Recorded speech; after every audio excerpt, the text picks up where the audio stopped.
What is happening to Boniface Mwangi?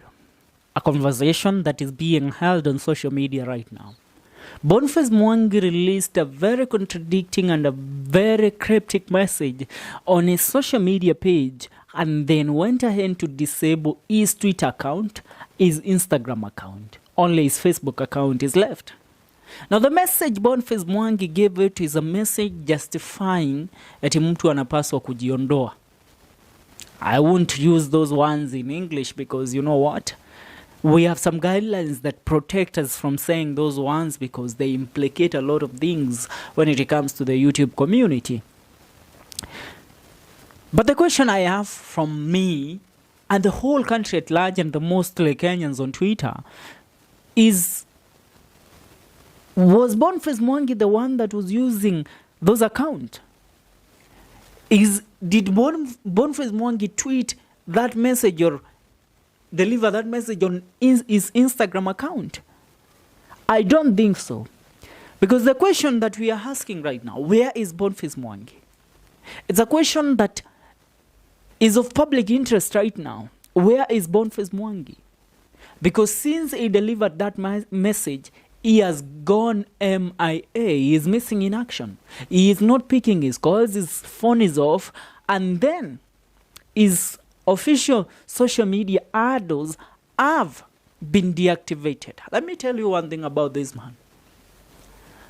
Boniface Mwangi has been among the forefront soldiers in championing for the better governance of this country. He has been on the front line.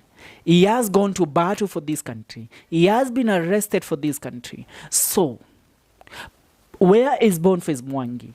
Do you want to tell me that he disabled his social media pages, which is something that he has never done before? Remember, right now we are in the middle of crisis where we are trying to avert the economy towards the uplifting of the nation of the Republic of Kenya. And then Boni disappears. This is the dead and Kimathi of our time.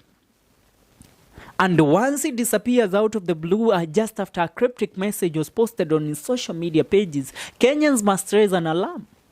And the alarm that Kenyans are raising, why did Boni post this message? It is not like Boni to post such cryptic message and message of self-harm. Do you understand me? That is not the Boniface we know. So, could it be that the DCI have kidnapped Boniface Mwangi or the NIS have taken Boniface Mwangi into captivity and then gained access to his social media pages, posted such cryptic message so that they will do away with Boniface Mwangi and then create a narrative to tell us that Mwangi did this to himself? Even you can see the evidence that he posted it on his social media pages before you went ahead to do this. You can't justify that. That is unjustifiable and we will defend it. We want to hear from Boni. Boniface Mwangi has a wife, Jerry Khan, a very credible journalist in this country. Boniface Mwangi has kids. And let me tell you one thing about this man. Boni loves life. Boniface Mwangi loves life. He's a man that loves life and he loves his wife and his children. So you can't tell me that there's a man can take a decision to write such nonsensical things that he has written on social media and then back it up. No, that is not Mwangi who wrote those messages. That message is a message that was written by the intelligence system of our country who are trying so much to take Mwangi into captivity. And truth be told, Ruto has been trying to gain Boniface Mwangi's attention and calling Mwangi calling Boniface Mwangi to be with to talk with him, to have a dialogue with Mwangi. But Boniface Mwangi turned the offer down because Boni is not Raila Odinga. Boni is not an ODM member. Boni is not a selfish human being. That's why from the year 2007, he is in and out of prison for being an activist against the government and the torture that the government has made it people endure. So what we are saying here is that we don't believe that Mwangi is the one that posted that message. Because nataka usikize ujumbe vizuri. There is nothing selfish about kujiondoa. And he continues by saying someone gets to a stage in life and they decide this is it for them. They are ready for the next world. The pain, the troubles, and the expectations of others in this world is too much. They exit the stage, celebrate their life. End of story.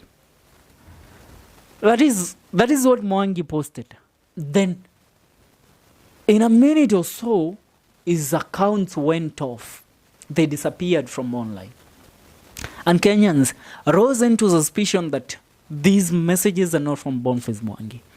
I saw a message from activist Anifa saying that she has tried to reach Mwangi, she is not getting hold of him. Other Kenyans also are saying that they are not getting hold of Boniface Mwangi. Let me tell you, the DCI and the NIS have made Mwangi go through the mental torture for the longest time. Because these people are on the verge of making you suffer mentally. Because they try to discriminate you.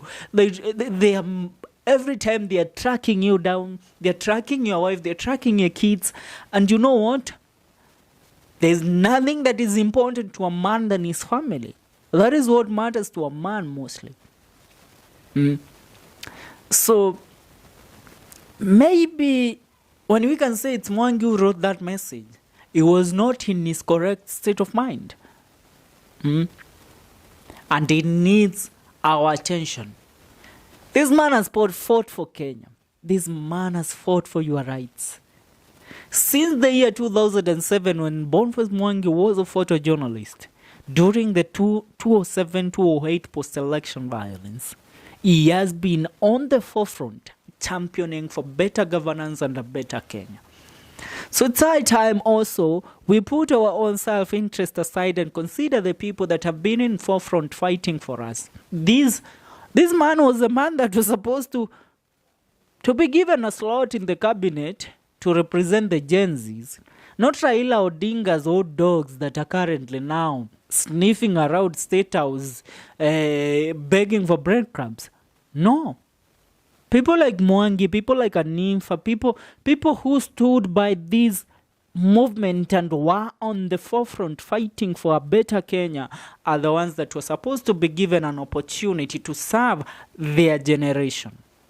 But Raila Odinga, I wonder where I am trying to go back into my memory and try to find what convinced me to support Raila Odinga since I became an enthusiast of the politics of this republic, because I have never supported anybody else in the politics of the Republic of Kenya apart from Raila Amolo Odinga. How did I miss the part of self-interest in Raila Odinga's? You know, I won't start up with nonsense. And it's what I always say, you people of FM show. Me, I don't back nonsense. I don't back selfishness. Because, Rawa has been selfish. I back people who fight for our republic.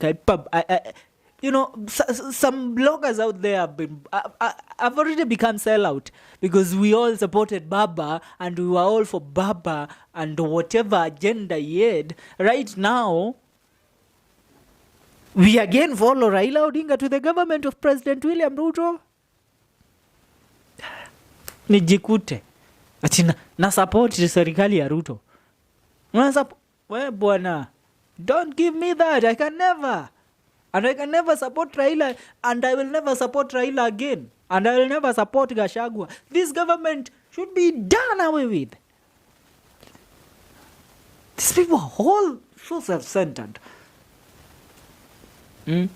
So, Boni, we are hearing a voice for you.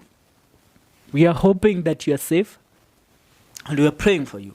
As the Republic of Kenya, you have shown your commitment. You have served your country. And we are proud of you. Thank you for your service, Boni, and live on to fight for these generations. Thank you for watching the video. May God bless you, and may God bless the Republic of Kenya.